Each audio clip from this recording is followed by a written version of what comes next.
L'avenir pour la méridionale, après 2 jours de grève, rien ne va plus sur la desserte entre Marseille et l'île de Beauté. Les deux compagnies, la Corsica Linea et la méridionale, partenaires historiques, ne s'entendent plus. Bonsoir Jean-François.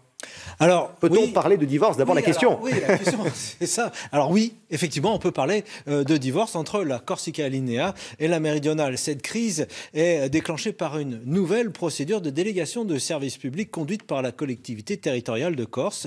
L'exécutif insulaire a pris la décision d'écarter la méridionale de la procédure d'appel d'offres pour 2 lignes, à savoir Marseille-Ajaccio et Marseille-Propriano.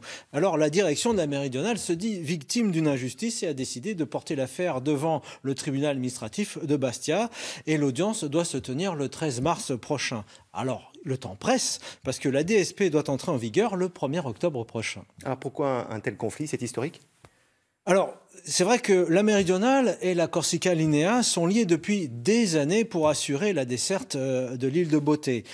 Corsica Linea est née sur les cendres de la SNCM après de nombreuses péripéties, souvenez-vous, et de luttes de pouvoir. Alors, elle est l'expression d'une volonté politique insulaire de créer à terme une compagnie maritime 100% corse. À plusieurs reprises, les anciens et les nouveaux élus territoriaux ont exprimé nettement ce souhait. En clair, la méridionale est l'intruse. Ce que l'on peut noter, en 2018, les tonnages transportés par la méridionale ont baissé de 4% et ceux de la Corsica Linea ont augmenté de 4%. Alors, après un mouvement de grève des salariés de la méridionale qui a duré 2 jours la semaine dernière, pour demain, la CGT a déposé un préavis de 24 heures sur les 2 compagnies.